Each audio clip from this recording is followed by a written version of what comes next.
Hi, I'm Max Kaiser. Welcome to the Kaiser Report. Ding dong, the witch is dead. This song has soared to the top of the charts in the UK. Now, is this just the odd manner in which the Druids, that is to say the British people, mourn the passing of their former Prime Minister Queen? Or do they disagree with what David Cameron and the media claim, that Margaret Thatcher saved Britain? Now, to me, I see that Margaret Thatcher, what she did is bequeath to the population a dream much more honest than the American one. She gave them the British dream, a dream that you can all strive to mature before your debt's due. I guess by mature you mean die, Stacey. Yeah, you want to die before your debts catch up to you. That's the only thing, is like extend and pretend. This is the entire global economy. This is what she bequeathed to the world. And that's what we're seeing. We're trying to outrun these debts. And for this, I wore this Financial Apocalypse t-shirt in honor of her death. And, but I want to look at this other notion that she saved Britain. This is what we hear over and over. She saved Britain from those workers, those strikers, those troublemakers. And look at this chart here. This is North Sea oil production. This is what I think saved Britain. If you could see from the chart, oil production from the North Sea oil came online as she became prime minister and started to continue to climb up through her prime ministership. Right, well, one chart can really show in context the underlying economic forces that shaped the prime ministerialship. Is that the prime ministerialship of Maggie Thatcher? Because, as you're pointing out here, the economy was driven by oil wealth. Now, very important, I think you're going to get into this a little bit, is that, okay, what happened to that wealth? Well, first of all, the fact is, the media never talks about it. They act as if she delivered some sort of miracle, that somehow out of nowhere, a Druid ritual perhaps, that they became magically wealthy by her deregulating the financial markets here at the same time that all this oil came on. Even during this crisis, as we saw in that chart, oil production was plunging. Nobody talks about that as any relationship at all to the fact that the UK economy is crumbling. It's never mentioned. Very seldom, maybe in an obscure newspaper like The Guardian on the back page. So I want to look back to another article from 2008. UK missed chance to build up £450 billion sovereign wealth fund. This is from February 2008, and it's based on a PricewaterhouseCoopers report. They looked at what if the UK had saved some of the money from their North Sea oil. And they found that oil money allowed taxes to be kept lower than would have been possible without either rising national debt or sharp cuts in public spending as a share of the economy. Quote, since oil revenues were greatest in the first half of the 1980s, this was also when this potential effect was greatest. That was a quote from John Hawksworth, the chief economist at PricewaterhouseCoopers. So he's saying it was during the prime ministership of Margaret Thatcher that there was the greatest opportunity to save for the future of the British population. All right, so here you have this queen witch.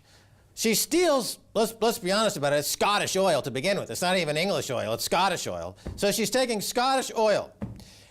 She's creating, deregulating the city of London so that they can open up those credit markets to lend money into development of the North Sea oil, into the Scottish oil. And she's claiming responsibility for economic growth.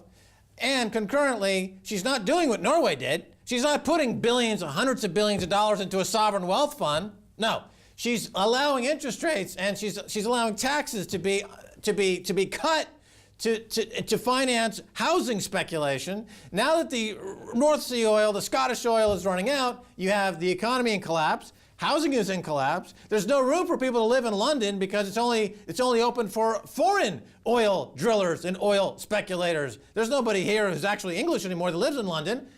So it was a catastrophe. Now, I say, and I've said this for years, the only thing good about it is that there was enough gumption on the street for bands to start singing protest songs, and, you know, this fed into the punk rock revolution, the greatest thing since Elvis Presley.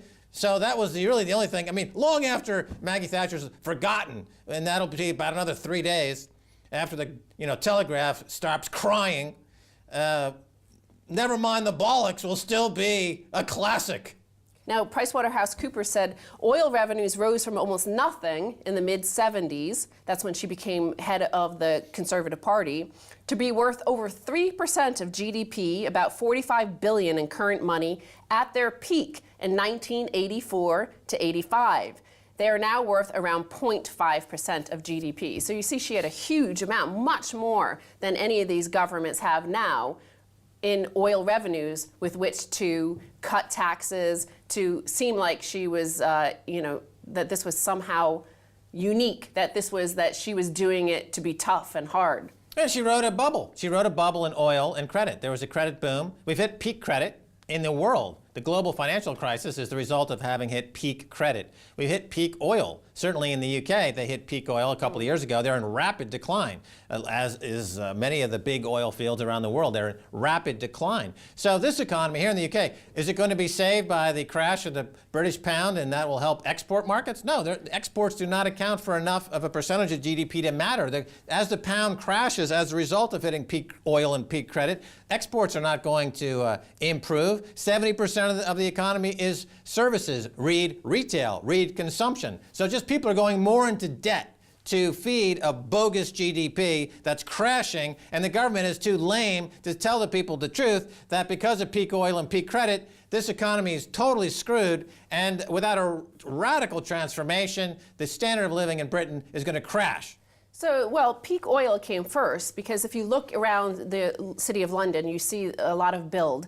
And who owns all these properties? Well, it's not this neoliberal notion that you could just become a genius and, there are very few Googles of the world.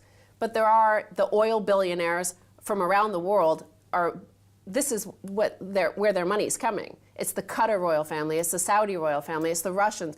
This is the money that is coming in here. It wasn't some miracle, magical deregulation and cutting taxes and this and that created that wealth. So this is what's sustaining it now.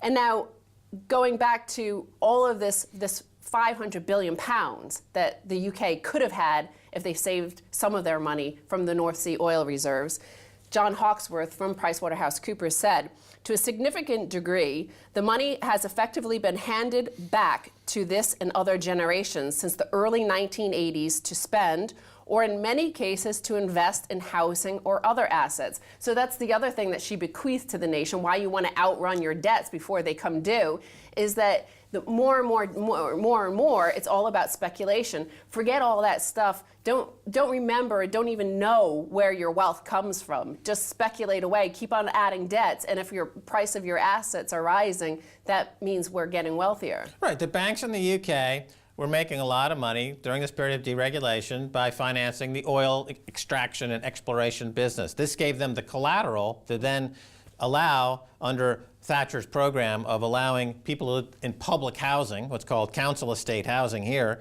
to buy those flats with borrowed money from the bank at reasonable rates that was being underwritten by all that money coming in from the oil industry. Now, because the oil has run out and because credit is scarce, and no matter what the Bank of England does, we've hit peak credit, now you've got also the problem of having hundreds of thousands of units where people who do honest work, people who do actual stuff that people need to do, they can't afford to live here anymore. So they're out of the picture. So the services are crashing, basic services. And what are they left? So what are they going to do with the NHS, which is the public health care system in the UK? They're going to privatize it. They're going to sell it off to private developers who will destroy it. Like the Glazer brothers who destroyed Manchester United. They take money out. They load it up with £1 billion of debt. So you're going to have the Glazers run national health, have the Glazers run the transportation system, American strip mining, idiots are going to come in here and just destroy the country some more. Take all the money out thanks to deregulation of Maggie Thatcher. Are you freaking stupid? Well, she started this big bang across the world, so this whole notion of keep on extending your debts, make them go longer and longer and longer, further out the maturity happens. And so let's look at another story in the headlines this week, Just Keep Dancing, introducing the 97-month auto loan. So the average price max of a car in the United States has gone to $31,000, up $3,000 in the past 4 years. But the monthly payments for those loans to buy that car has gone down to $460. Why? Because interest rates have gone down, but also because the maturity is extending over and over and further out into the distance. So in the first quarter of 2012, the average term of a new car note stretched out to 65 months, the longest ever, according to Experian. The company said that 17% of all new car loans in the past quarter were between 73 and 84 months, and there were even a few as long as 97 months. 4 years ago, only 11% of loans fell in this category. So people are taking out car loans of 8 years. Right, well, how can they afford to offer such low rates? Because the banks that offer those low rates are borrowing money in the wholesale market, which comes from the global banking system, including the IMF and the EU and these other global banks, who in turn extract austerity measures from the people who are being treated like the Gulag and the new financial holocaust in Greece and Cyprus. They're the prisoners of the debt syndrome, so that American, big, fat, stupid Americans can buy big, fat, stupid cars and drive down to the big, fat, stupid donut shop to get even bigger, fatter, and stupider. Meanwhile, people in Cyprus and Greece are dying in the streets to support that mentality, and people like Margaret Thatcher made it all happen because she's a frickin' idiot.